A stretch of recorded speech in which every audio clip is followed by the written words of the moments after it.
Hi, everyone. Good morning. Welcome to our webinar with our new brand. And as you can see, the nice new green color that we have behind us today. My name is Maria. I will be your host for today. And on the agenda, we're here to talk about how to move from an informed decision about your whistleblowing tool to a successful implementation. Today, I have with me Kirstie Stephens. Very excited to be joined by Kirstie. She's the head of legal risk and compliance at LRQA. And for those of you who don't know, LRQA is a leading global assurance company that helps organizations in their journey towards a safer, more secure, and more sustainable future. Welcome, Kirstie. Thanks for having me, Maria. Kirstie, I think that you agree when we say that a speak-up culture can stand or fall based on how easy it is for people to raise concerns and the support that your organization will offer towards the whole journey. We're very excited to have you here with us today to hear more about your journey on the topic and how you decided to move from your previous solution to a more digital solution when it comes to whistleblowing. But first, I will like to share a few practical information with you all. The webinar is going to last from 35 to 40 minutes. It is an interactive session, like always, so feel free to ask questions. There will also be some polling questions for you to fill in, so please engage with us. We want to have your thoughts on the topic. And as always, the webinar will be recorded and you'll be receiving a link after via email that you can share. You can watch at your own comfort. Ready? Ready. Okay, let's get started. So first things first, before we dive into our discussion, could you maybe share some information about LRQA and your role in the company? Yeah, no, sure. Thanks for having me again, Maria. So LRQA, as you say, is a leading assurance partner. We have approximately 8,000 colleagues located in 160 countries, and we service around 61,000 clients a year. Our portfolio of services focus on helping clients navigate this new era of risk that we find ourselves in, really focused on assessment, advisory, inspection services, and cybersecurity, all of which interlink and are underpinned by our expertise on the ground and also our data-driven approach. In terms of my role is an internally facing role. So I'm part of the legal risk and compliance team, and together with my colleagues for the last 12 months, have been really focused on developing and implementing a new One LRQA group approach to our ethics and compliance program. And part of that has been looking at our whistleblowing and speak up facilities. 160 countries. Wow, that's robust. Definitely global. So I was wondering, because what made you decide that, we need to move away from what we currently have in place for our employees to a different solution? Yeah, sure. So LRQA is was made up as a group made up of different parts of different companies. One part of our company did have an existing whistleblowing facility using that more traditional call center model. And then other parts of the business didn't have anything. So we took the opportunity when we wanted to develop a one LRQA global approach to assess whether or not it made sense to extend the existing model, because we had experienced some challenges, particularly around language barriers and also connectivity, accessibility issues in some of the countries that we operate in, and also, see what else is out there in the market. And you mentioned implementing a global unified solution. So that's how you found SpeakUp. I was wondering if you could share a little bit more information, like the pain points that people would have to face in using your previous solution.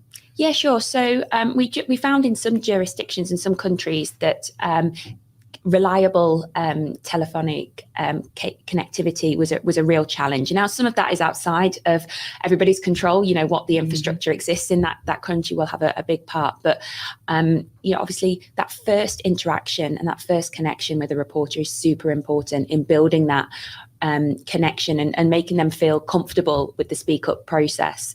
And so we wanted to explore other options, particularly because having a one approach for LRQA is really important. You know, it shouldn't matter where you're calling from or where you're trying to speak up from. We want everyone to have access to the same resources in a way that is comfortable to them. And that's why language was such a big criteria for us, having a solution that enabled us to have, you know, as seamless as possible language capabilities to really make sure that communication and that dialogue is swift, and also, you know, as I say, it means that we can reassure reporters throughout the process and hopefully enable them to have a good experience.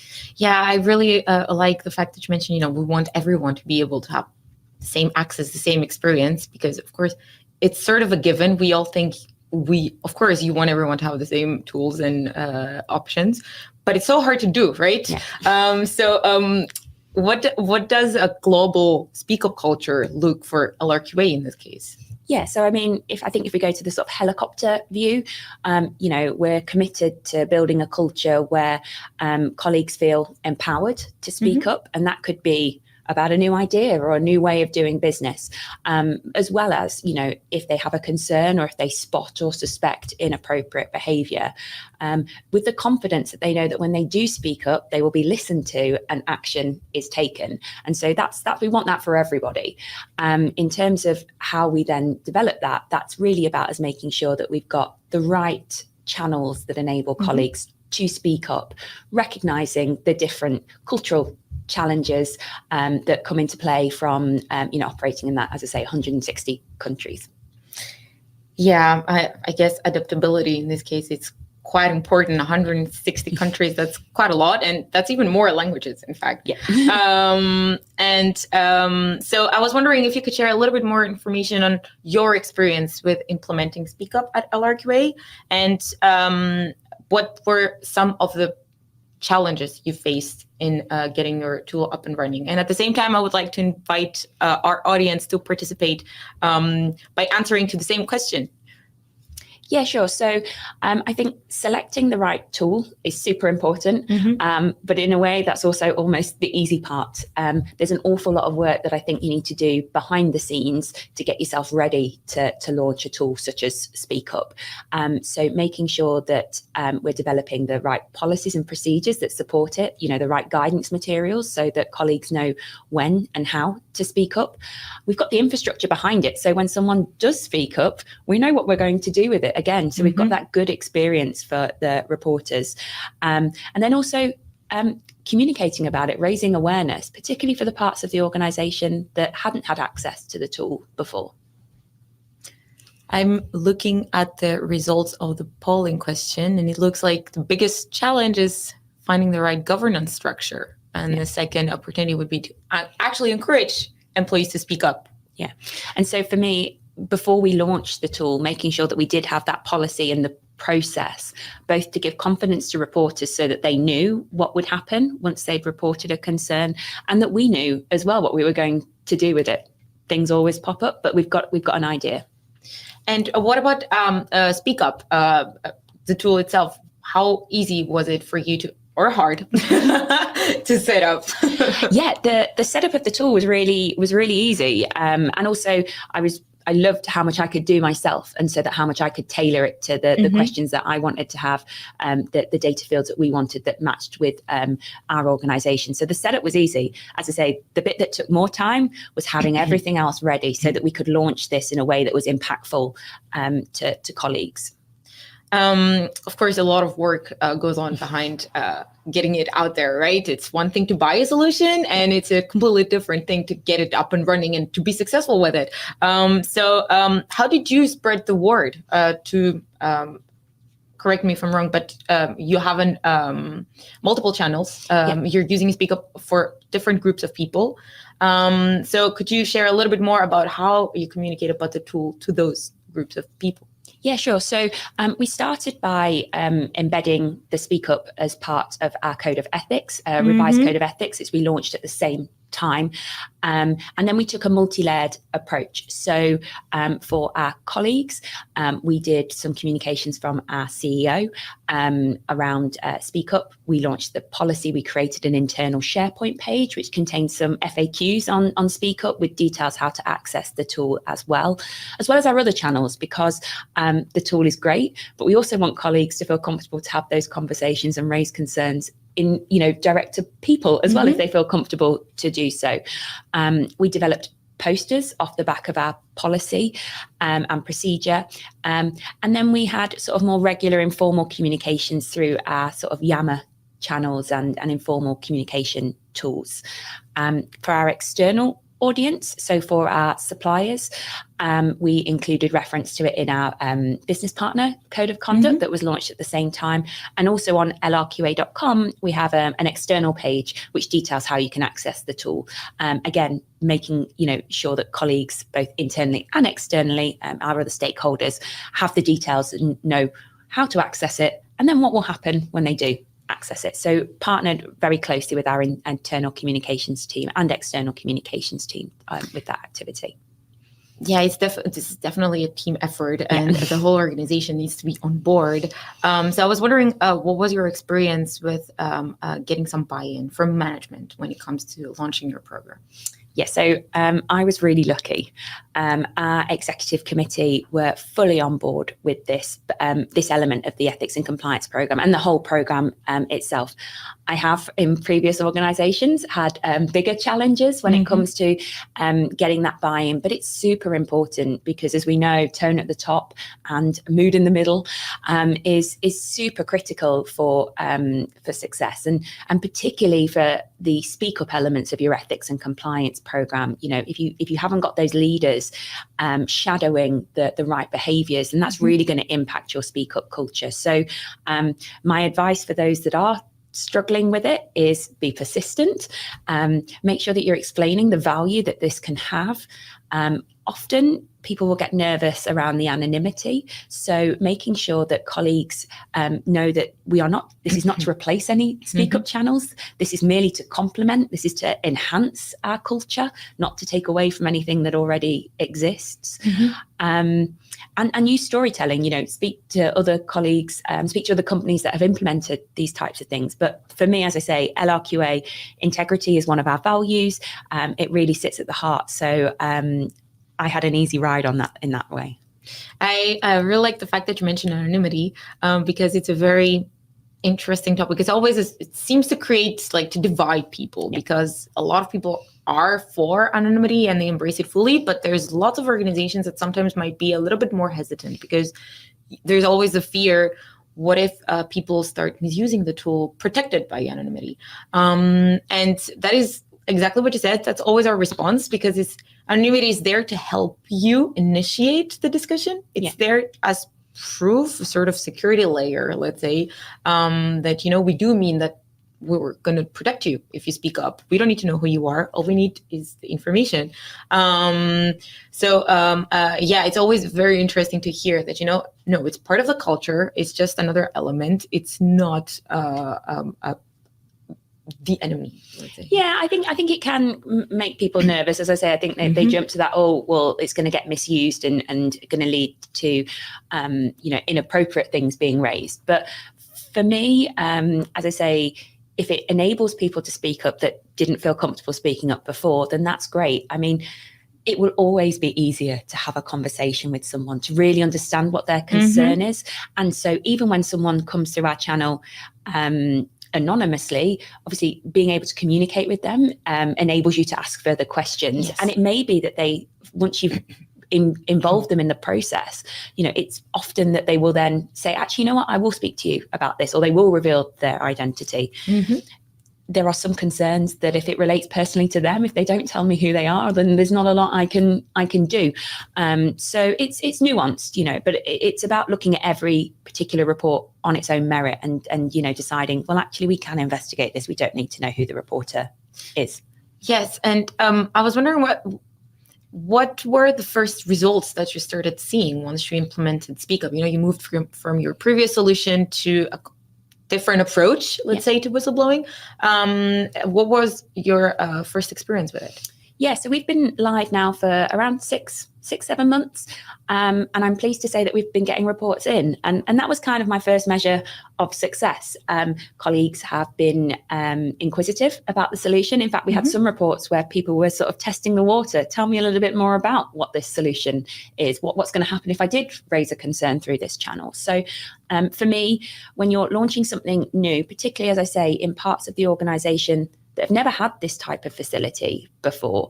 They've never had that sort of ability to raise things sort of confidentially and anonymously, should they wish to do so. I think engagement, it means that our awareness raising has worked, and that's what we've really been focused on. I saw that we got a question in the chat from Denisa, which kind of relates to this, and I think might have touched upon it a little bit, but Denisa wants to know, how do we proceed with the anonymous reports, especially if the reporter does not respond on the portal, and their first report doesn't provide sufficient information for you to proceed? Yeah, I mean, I think all compliance officers have had reports like this, and I sometimes refer to them as the mic drop report. So a reporter raises a concern, doesn't give you a lot of information, and then just disappears like that. That's them done, and that's within their gift to do so if that's how they wish to proceed. It's really difficult. I don't have a magic answer. I think all we can do is take a look at the report, see if they've given you enough to make some initial inquiries. Continue to push for questions via the portal, see if you can get something out of them, see if they're willing to speak to you. But if not, equally, you have to be honest with the reporter and say, unfortunately, you've not provided me with enough information. And so on that basis, there's nothing else we can do. If you can provide me with some more, then we'll happily look into this again.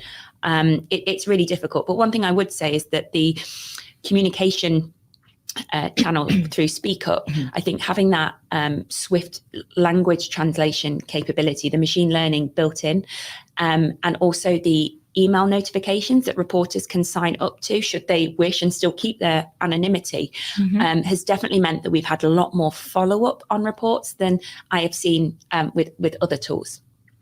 Yeah, indeed, technology now allows us to be more on the direct communication with the reporter, right? Especially with the app, the mobile app that people can use now. You can just activate notifications. It almost feels like a WhatsApp conversation. Exactly. You get pinged once there's a response on your case. You don't even need to save your case number or something to memorize anything, and you remain fully anonymous from start to end. So really glad to hear that has indeed helped you improve the checkback. Yeah, it's definitely something that we've noticed sort of anecdotally rather than having the data behind it. But it's something that I think the fact that when you log a report as well, you don't have like a long list of questions, because again, that can be another barrier to entry. I think that free flow text box does feel like a WhatsApp message. And I think that familiarity, again, is really helpful for reporters. And when it comes to, because you do have a global audience that you need to reach. What you mentioned earlier, some metrics, there's always a discussion. How many reports are good enough? I'm not getting any reports. Does that mean I'm doing a great job? Do we have the best culture? Or is it the other way around? No one dares to even use the anonymous tool. So I was wondering, what kind of metrics do you think are most useful for global case management? And at the same time, the question can also go out to our viewers.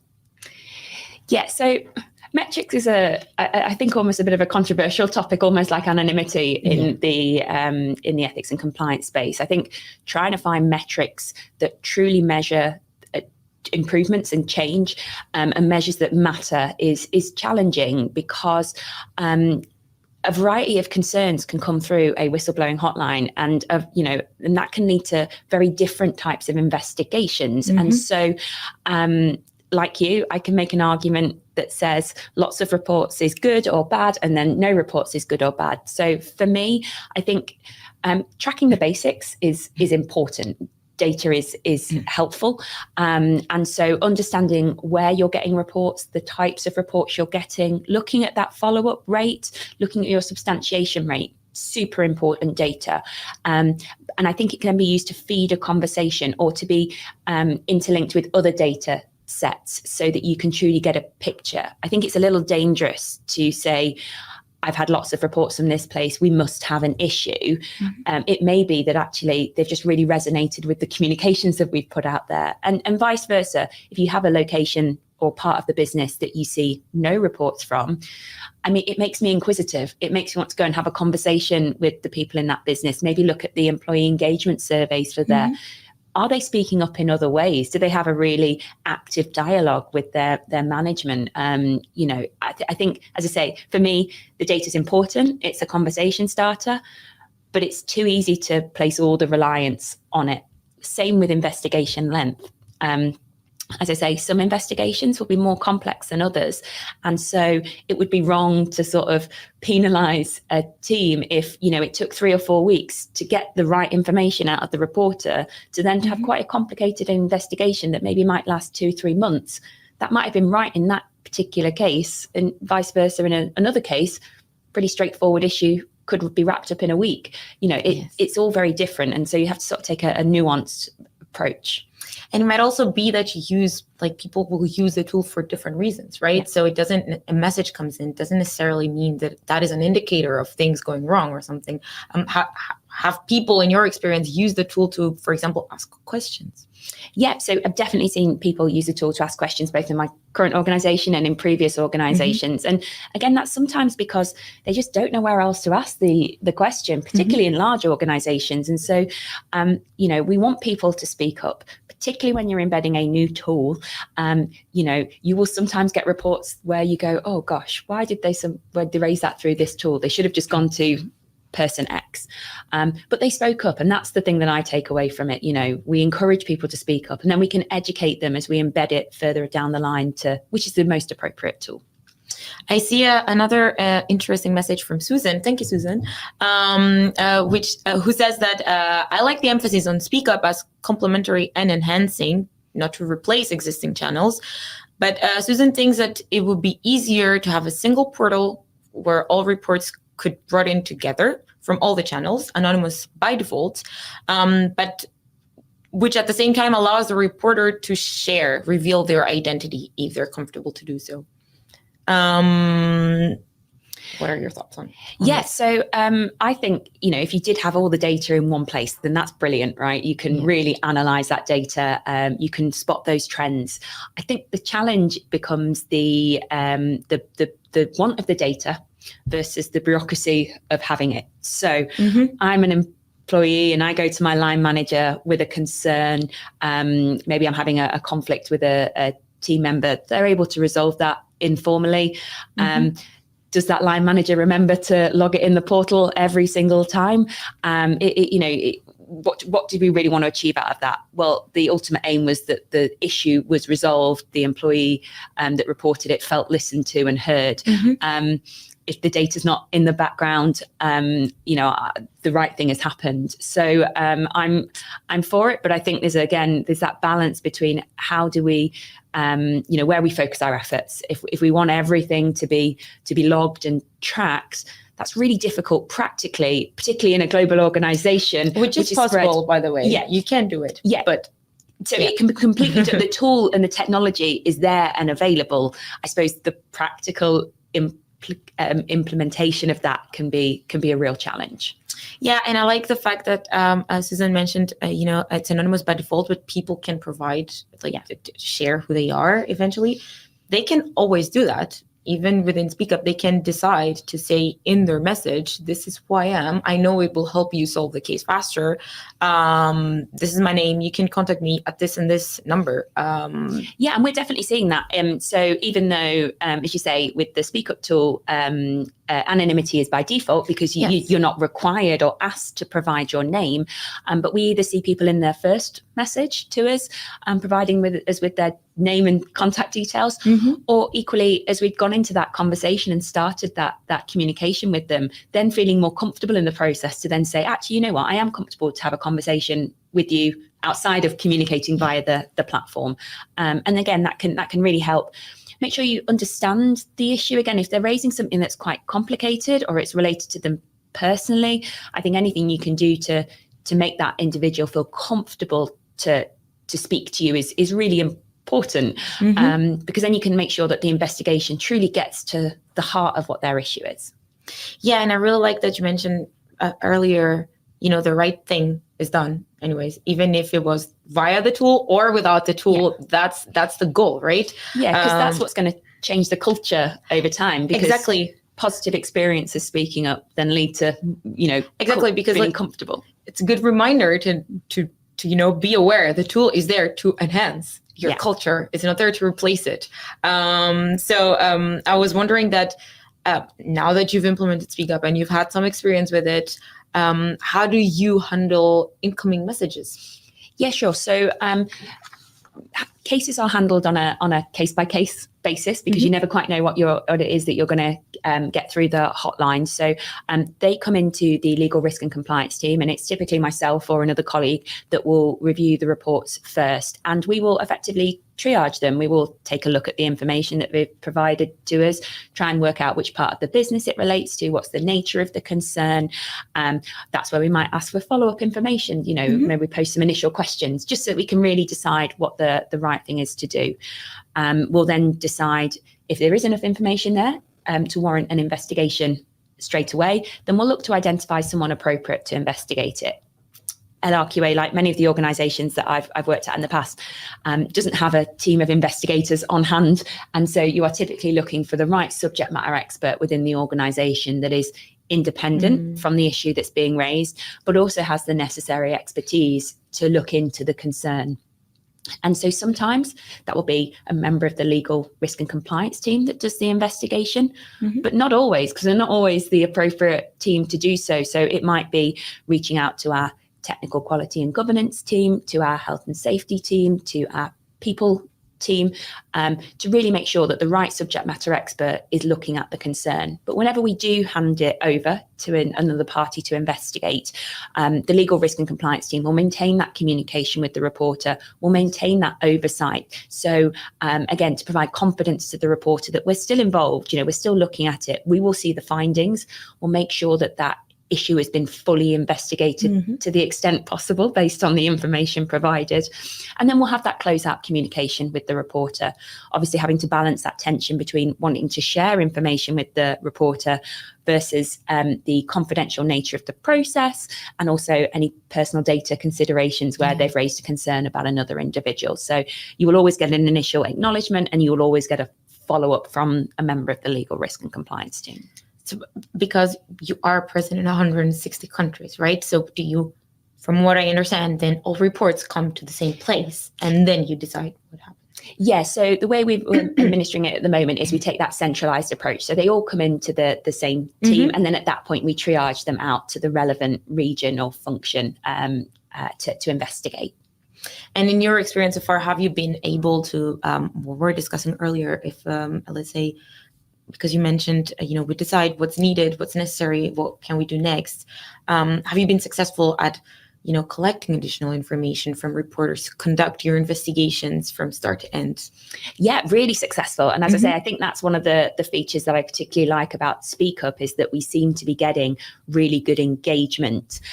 So being able to post quickly and then in a language that matches the language that the reporter has chosen to speak up via, I think enables us to get swift responses. I think, the risk of time delays can mean that, reporters can switch off or do that mic drop moment. So I think swift communication initially is really important to get that extra information. But yeah, we've definitely seen success. That's really good to hear. We're always happy to hear that, Speak Up is offering you what you need to be successful with your employees and your culture.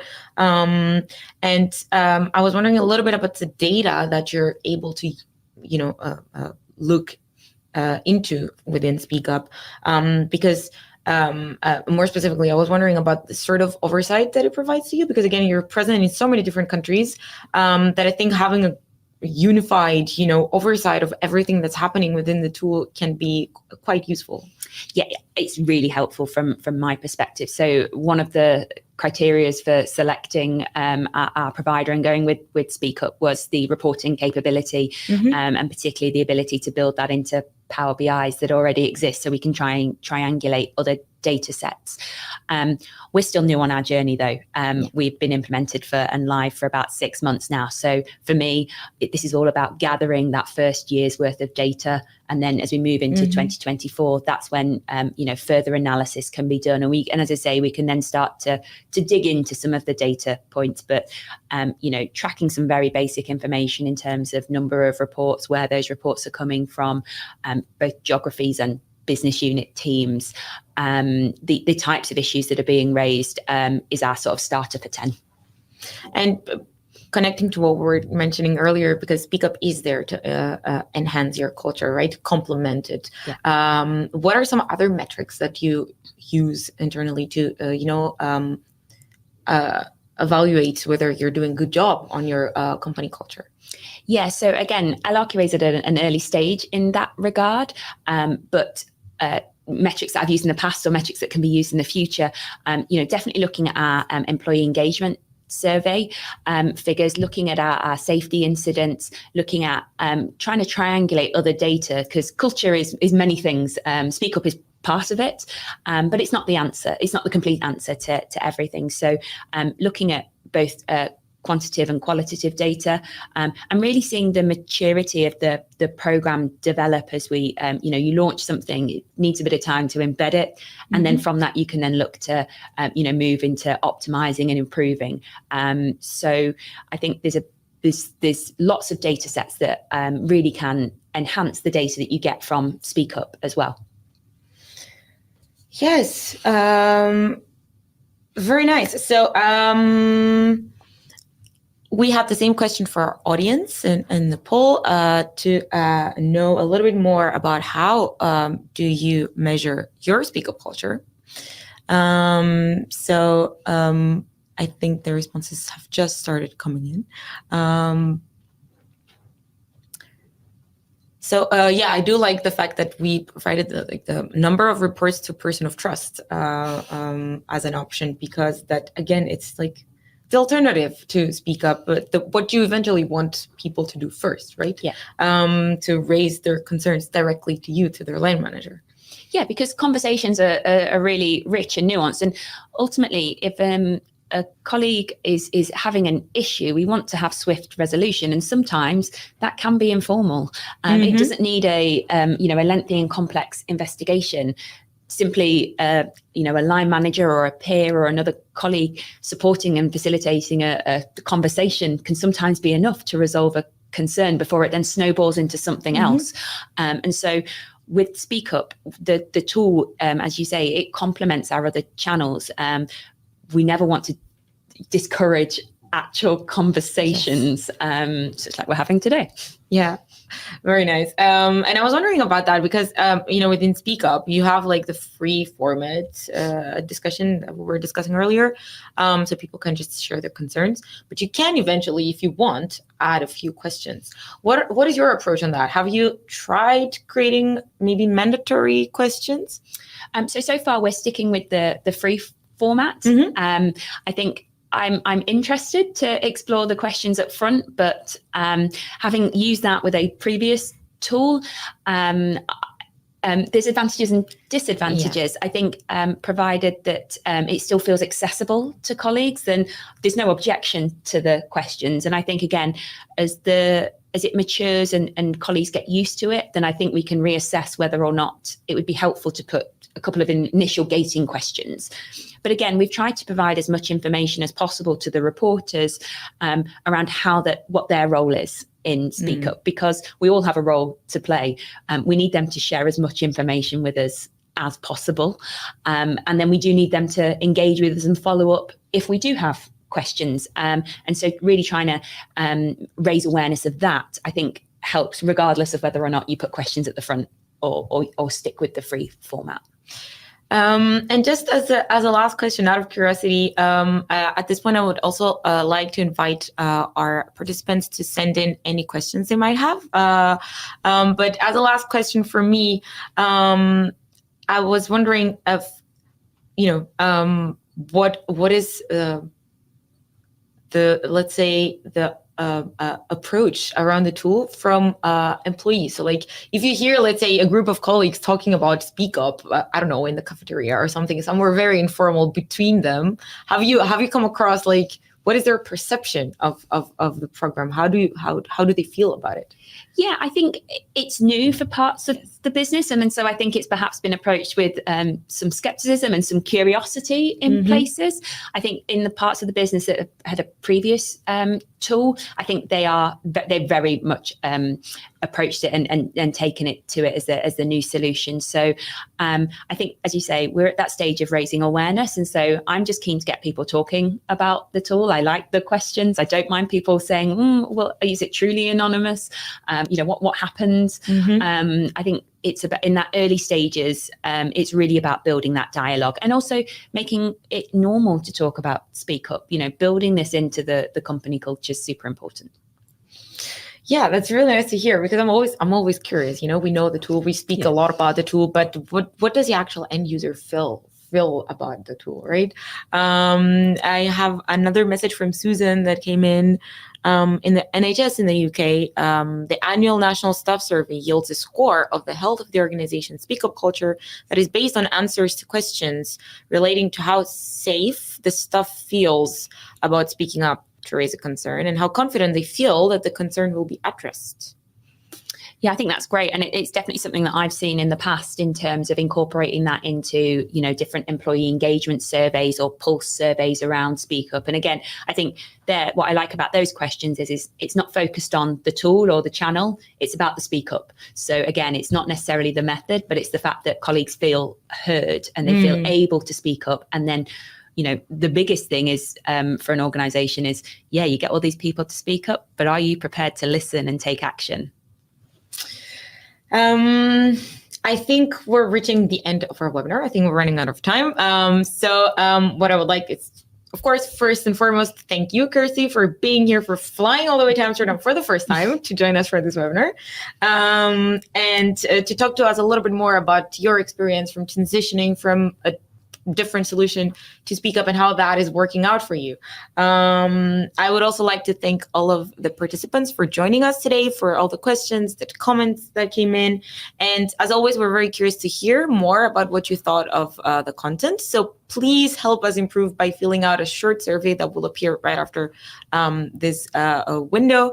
And as promised in the beginning, you will be receiving a link with the on-demand version to our webinar.